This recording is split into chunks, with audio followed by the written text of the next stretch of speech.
விஜய்க்கு ரசிகர்கள் மன்றம் அப்படின்னு சொல்லிட்டு நிறைய இருக்குது. ரெண்டு பேருமே ஈவனாக தான் இருக்கிறாங்க.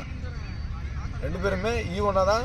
ஆனால் சீமான் தரப்புலேருந்து என்ன சொல்கிறாங்கன்னா, விஜய் வந்து இப்போ தான் அரசியலுக்கே வந்திருக்காரு, எங்களோட ஒப்பிடாதீங்க அப்படின்றாங்க. அது வாஸ்தவம் தான். அப்படிதான் எம்ஜிஆரையும் சொன்னாங்க. அப்படிதான் எம்ஜிஆரையும் சொன்னாங்க. அவர் வரலையா? எல்லாருக்குமே அளிக்கிற வாய்ப்பு தானே இது. புரியுதுங்களா உங்களுக்கு? எம்ஜிஆரையும் இப்படி தான் சொன்னாங்க. ஆனால் எம்ஜிஆர் வந்தார், 3 தடவை ஜெயிச்சு மொத்தம் 13 வருஷம் சிஎம்மாக இருந்திருக்கிறாரு. கரெக்டுங்களா? அவரும் ஒரு நடிகர் தான், இவரும் ஒரு நடிகர் தான். அது இல்லாமல் பார்த்தீங்கன்னா இப்போது நடிகர்கள் வராங்க அப்படின்னு சொல்கிறாங்க. தளபதி இப்போ முக்கால்வாசி தலை ஃபேன்ஸே கூட தளபதிக்கு ஆதரவு தான் தெரிவிக்கிறாங்க தவிர்த்து வேண்டாம் அப்படின்னு சொல்லலை. புரியுதா நான் சொல்கிறது உங்களுக்கு? வேற என்ன சொல்கிறேன்? இப்போ விஜய் சங்கீதா டிவோர்ஸ் அப்ளை பண்ணியிருக்காங்க, சங்கீதா இருக்காங்கல்ல. ஆமாம், அது எதாவது அரசியலை பாதிக்குமா? விஜயோட அரசியலை பாதிக்குமா? மற்றவங்க குடும்ப பிரச்சனைக்கு அரசியல் தேவைப்படாது. இல்லை, மக்கள்கிட்ட பாதிப்பு. ஏற்கனவே விஜய் வந்து நிறைய விஷயத்தில் வந்து பிளாக் லிஸ்ட் மாதிரி பண்ணிட்டு வந்துட்டு இருக்காங்க. இப்போ இதுவும் அவருக்கு வந்து ஒரு மைனஸ் ஆகும்னு நினைக்கிறீங்களா? அந்த கரூர் விஷயம் அந்த மாதிரி ஒவ்வொரு விஷயமா அவருக்கு மைனஸ் ஆக போகுது இல்லை, இது அந்த மாதிரி ஆகும்னு நினைக்கிறீங்களா? இதெல்லாம் அந்த அளவுக்கு ஆகிறதுக்கு வாய்ப்பு கிடையாது. குடும்ப சண்டை தான். புரியுதுங்களா? குடும்ப சண்டை இன்னைக்கு அடிச்சுக்கிட்டா கூட நாளைக்கு சேர்ந்துக்கிறதுக்கான வாய்ப்பு இருக்குது. அதனால குடும்ப சண்டையில் வந்து அரசியல் தலையிட வேண்டாம்.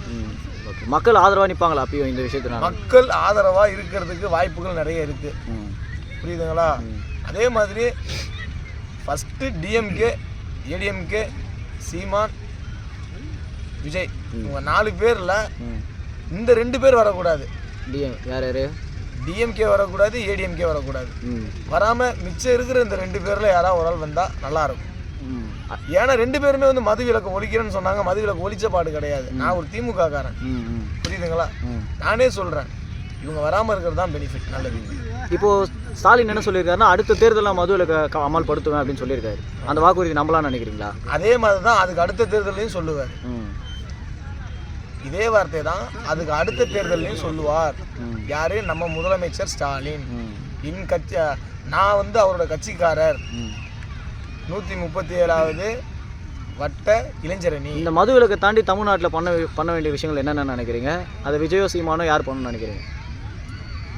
எல்லாருக்குமே அடிப்படை கல்வி, மருத்துவம் இது எல்லாமே கிடைக்க தான் செய்யுது. சரிங்களா? கல்வி, மருத்துவம் இது எல்லாமே முக்கியம். பார்த்தீங்கன்னா மது விலக்கு அமல்படுத்தினாலே போதும், அவங்கவுங்க குடும்பம் சிறப்பாக இருக்கும். ஓகே. இப்போ நீங்கள் வந்து ஜோதிடம் பார்க்குறீங்க. ஆமாம். இப்போ 2026 யார் வந்து ஜெயிப்பான்னு உங்களுக்கு ஒரு கணிப்பு இருக்குது?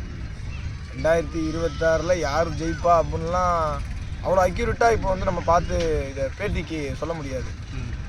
புரியுதுங்களா?